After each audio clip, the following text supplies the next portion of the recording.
Thank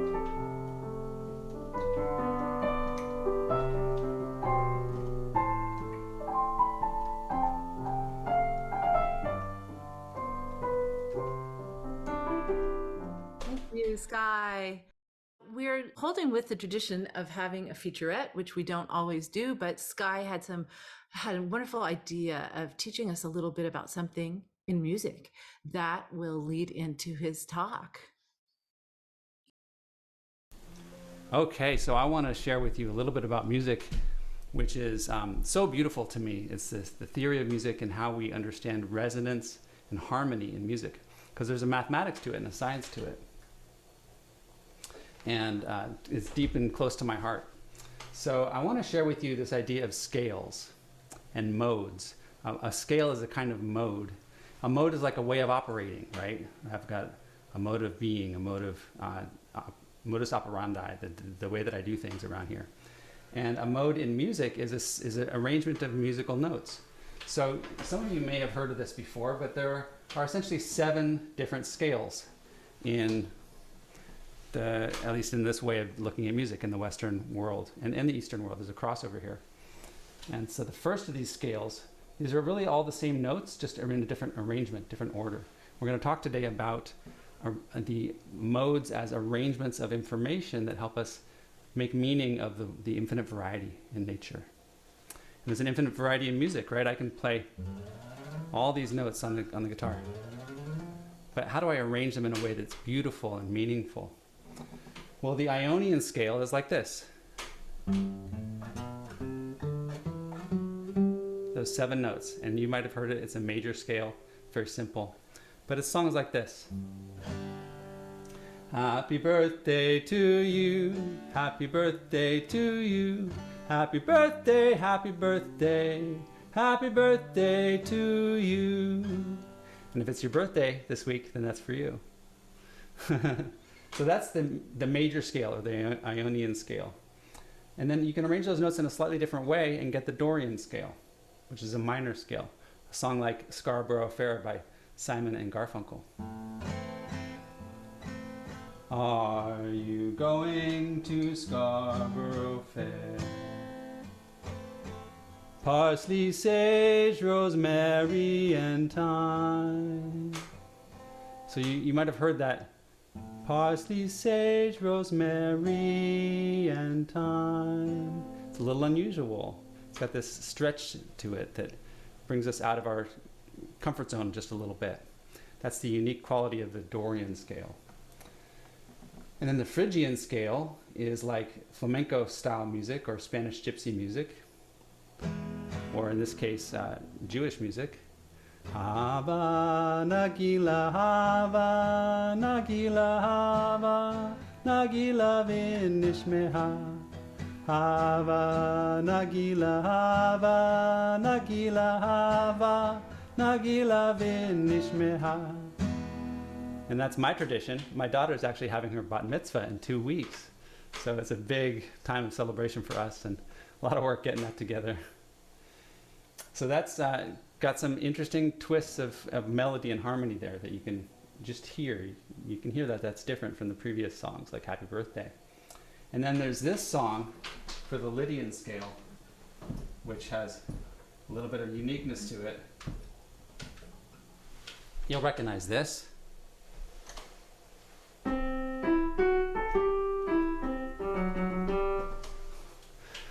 Simpsons. So we have this Lydian, da, da, da, da, da. It's got that 4th note is raised up.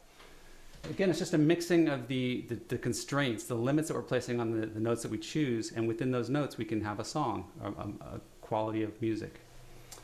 2 more, we have the Mixolydian scale. A song like Norwegian Wood by the Beatles uses that scale.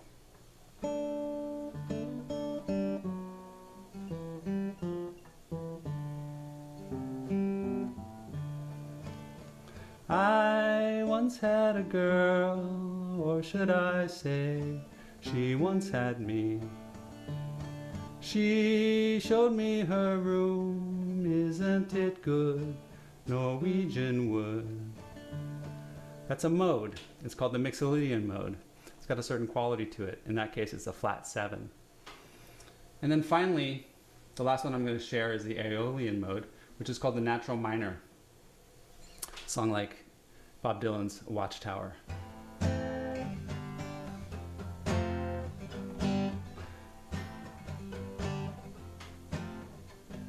All along the watchtower, princes kept the view,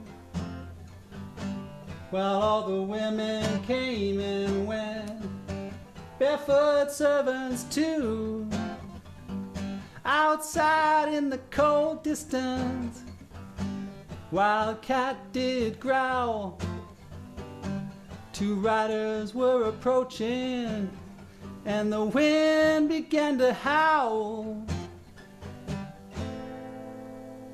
And there is one more called the Lorax Scale, but as the name implies, it's pretty crazy, and nobody uses it to write songs with, so I'm not even going to try and play it for you. But these are just the 6 or 7 ways that we can arrange all the same notes in the musical scale to make really different qualities of music. We're going to touch back into this when we talk about the way we set limits on a system to create resonance in that system that allows us to make beautiful meaning out of the infinite variety that life provides us.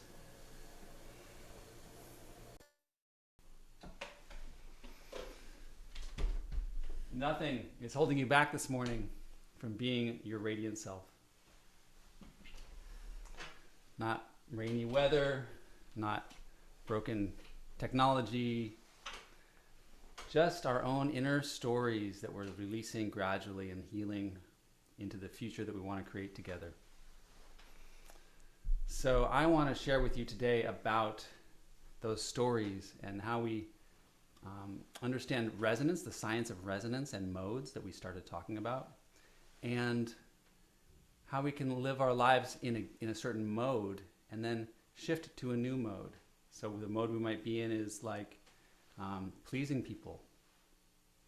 Other mode we might be in is really working really hard and foregoing any joy. Other mode we might be in is self-criticism.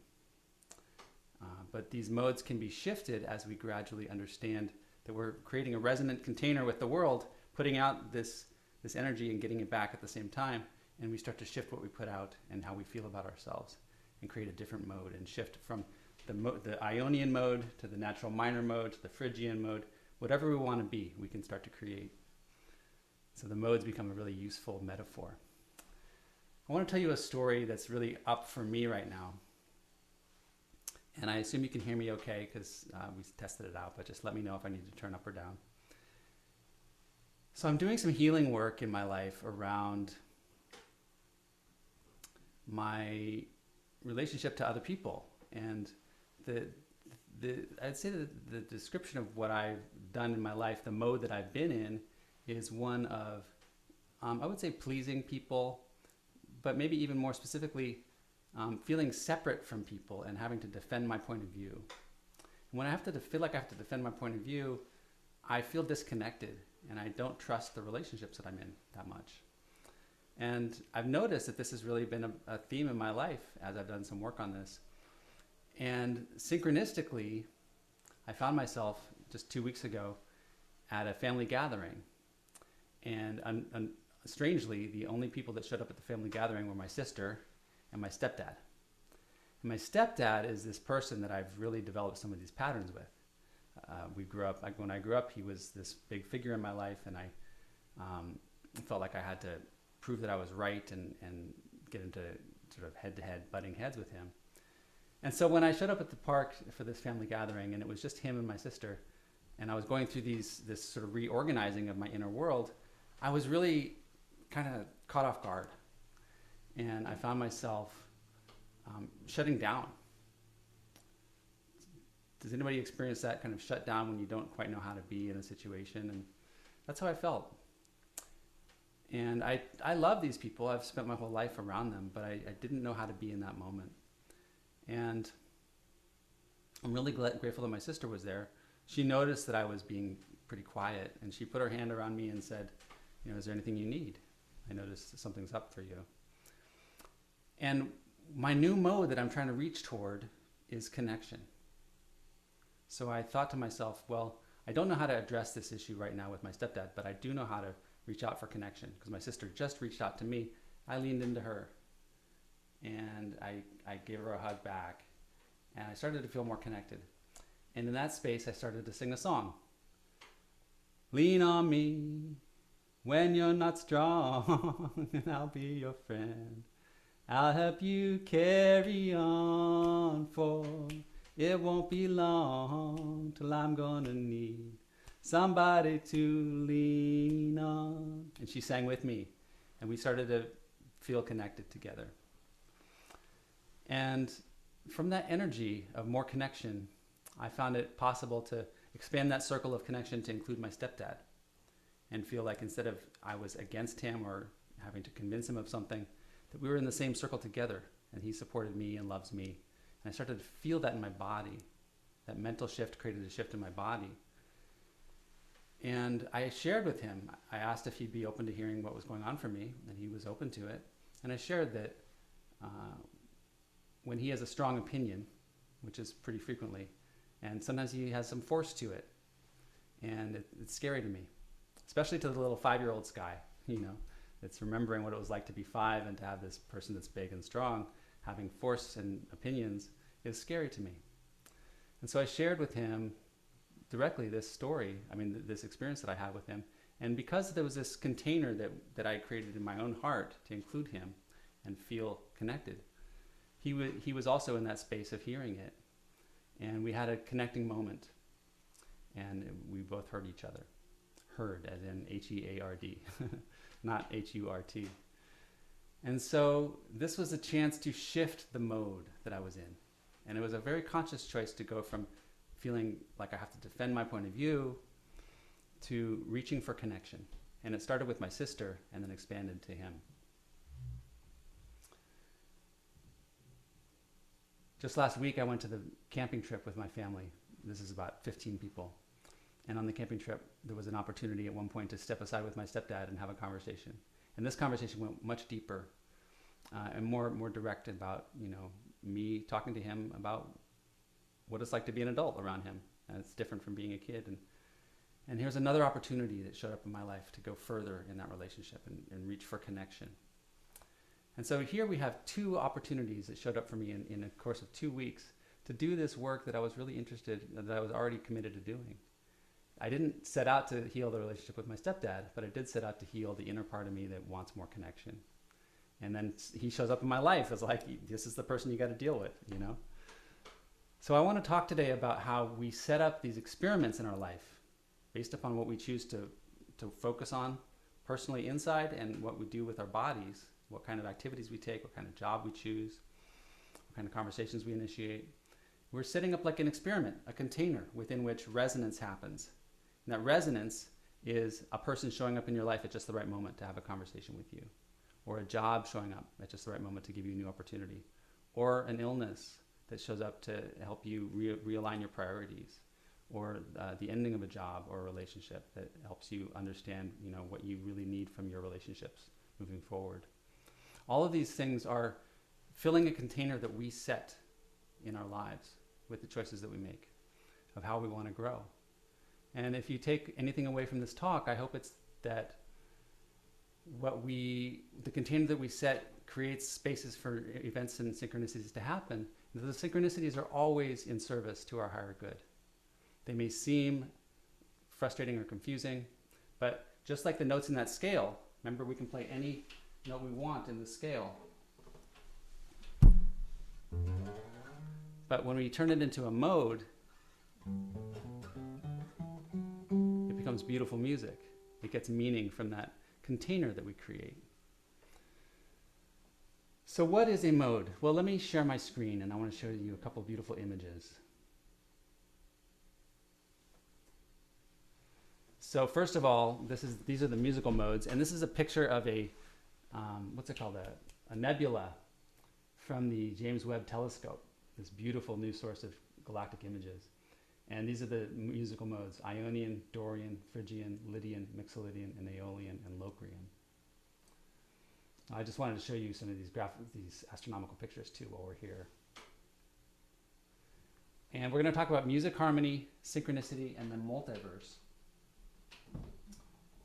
There's this great quote from Charles Fillmore, one of the founders of Unity.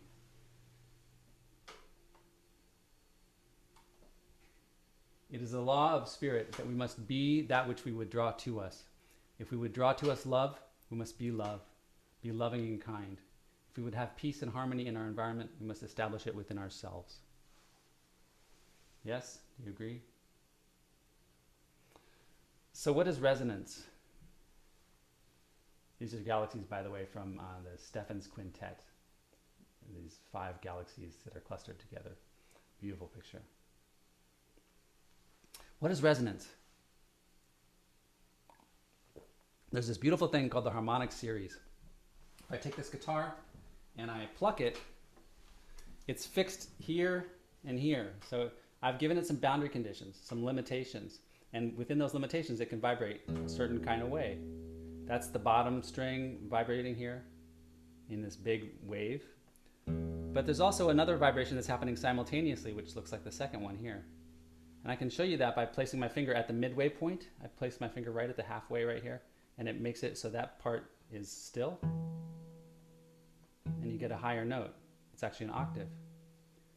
And that goes from, on the musical scale, C2 to C3. It's an octave. It's a big jump.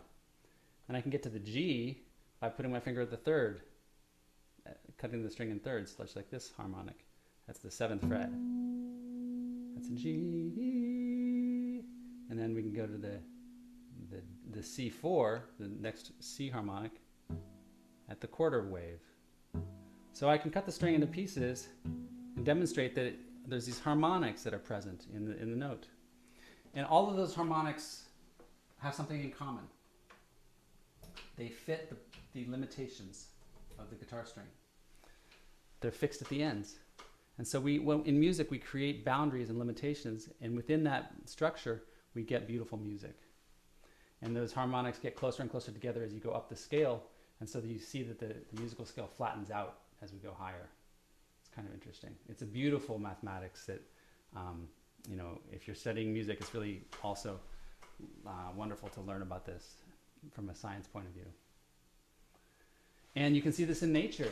I mean, this is just an illustration of kind of a halfway metaphor, but the seashell has kind of a similar combination of these harmonics in its geometrical design. Isn't that beautiful? It's an X-ray of a conch shell. And so these harmonics are 1 full wave here, 2 full waves here, 3 full waves here, and so forth. 4 full waves, all within the constraint of being held fixed at the ends.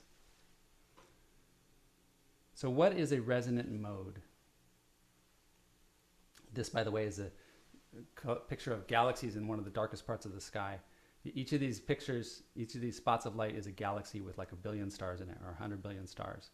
And so you're seeing trillions and trillions and trillions of stars that are almost 13 billion light years away, almost the furthest reaches of the universe. Mind-blowing, right? So a mode is an organizing principle. As we saw, a mode in music organizes the notes in a certain way to give you music. And if I was to change the mode, like, remember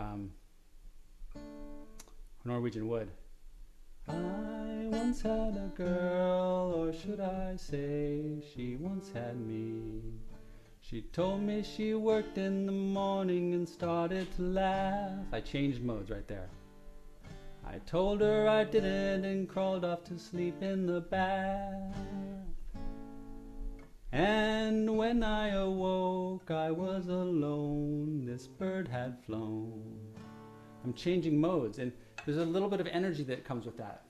A shift in internal energy and auditory energy that happens when you shift modes, because you're going from one way of looking at music to a different way.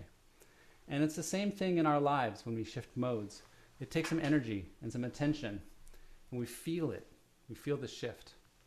So mode is an organizing principle. And it limits our choices, but it also gives meaning to our choices. When we choose to take a job or a career or a partner, we limit our possibilities for other jobs or careers or other partners, but we also create meaning within that structure. That's like resonance. It's like building of energy. Just like when I have this limitation with a guitar string where it's fixed on both ends, all I have to do is touch it and it gives a note. I can touch it with a pen. I can even touch it with a marshmallow and it would give the same note, because anything I use to give it energy is going to resonate at the same frequency. And the same in our lives. If we have a mindset where, like in my case, a mindset where I have to defend my point of view, then everything that happens to me is going to bounce off that mindset and resonate in me in the same way. I'm going to find myself constantly feeling like I need to defend my point of view and getting synchronicities which reinforce that. Like, here's this person challenging me on how to get to the ball game, and there's this person challenging on how to make dinner, and everything's going to feel like a challenge, because that's the mode that I'm approaching the world from. I vibrate in that way every time. So a mode is an organizing principle. I'd like to also then introduce this idea that a mode is like a path. It's a journey that we're on. It defines the journey. And this is how we tie into synchronicity. Here's a journey that you are taking along your journey of life. And when you make choices, like when I made a choice to focus on becoming more connected to people in my life and less defensive, I was placing apples on certain branches of the tree that I'm hiking. The apples are like the resonances. Those are the branches that resonate with that choice, the choice to have courageous conversations. Those branches resonate because they have people like my stepdad showing up at my camping trip for me to have conversations with. Another example of this is at the camping trip, on the way home, I had dinner with my sister and her daughter, and I was super hungry. I had this like need to eat as quickly as possible, and there was only one fork at the table, and it was my niece's fork. She's like 4, and so I had this dilemma: am I going to take my niece's fork to eat my dinner, or am I going to ask the waiter for a fork and wait? And I had a couple of other things that had happened that I gotten kind of tense around in my body. And I chose, it was another opportunity to choose to connect with the people in my life, my sister, my wife, who was at the dinner with me, and share my dilemma rather than just getting upset about it. So I was just one more opportunity. It's an apple on the branch that's resonating, because I've set up this container where I'm looking for opportunities to become more connected instead of this sense of disconnection and frustration. So when we set up this container for ourselves, when we decide how we're going to operate, in what mode we're going to operate, we are creating limitations on our lives which allow for resonance. And those resonances show up in this diagram as the apples, which give you more likelihood or more weight of a specific situation happening, like a synchronicity, which gives you the opportunity to do that work. So if you're looking for change, if you're looking to change the mode that you're in, first notice what mode you're in. What kind of habits do you have that are continuing to show up in your life? What kind of repeated experiences? In my case, it was feeling disconnected and defensive. You might be feeling like people are taking advantage of you. You're always serving other people, but people aren't showing up for you. It could be you always end up in job situations that you're not really liking, not really feeling inspired by. What mode are you operating from that is allowing those choices to resonate and allowing those apples to show up in your life? And then gradually shift the container.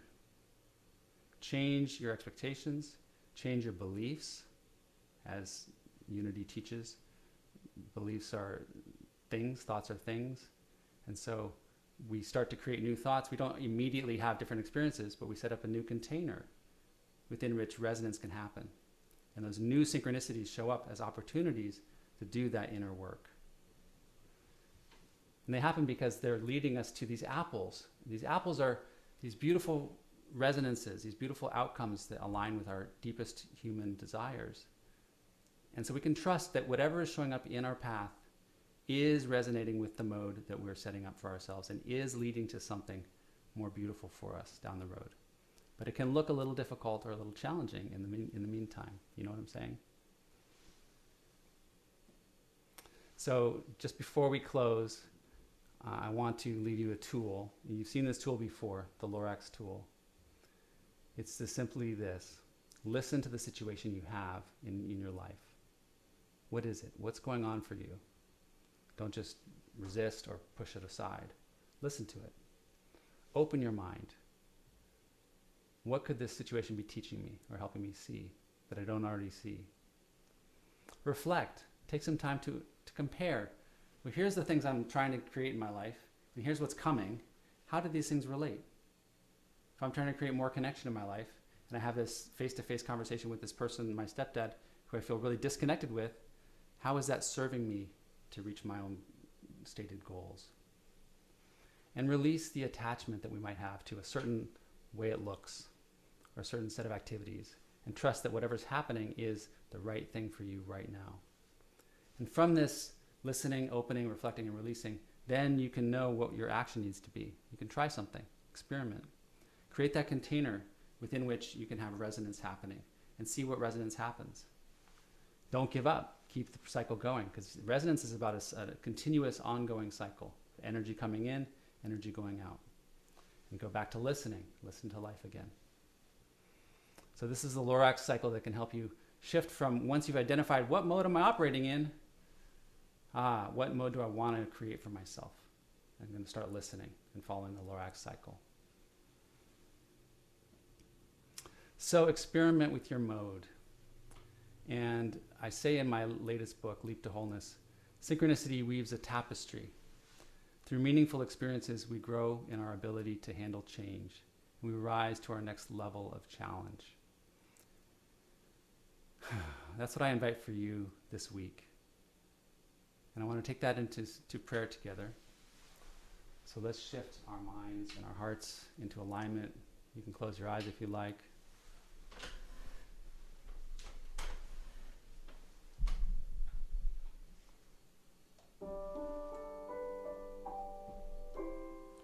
And imagine, what mode are you coming from right now?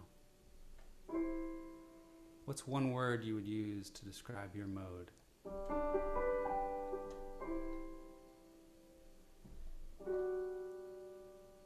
What's one feeling you have that's really common in your life right now?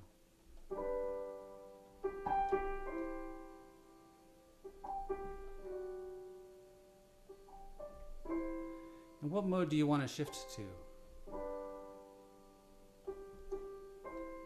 What's one word you could use to describe that mode?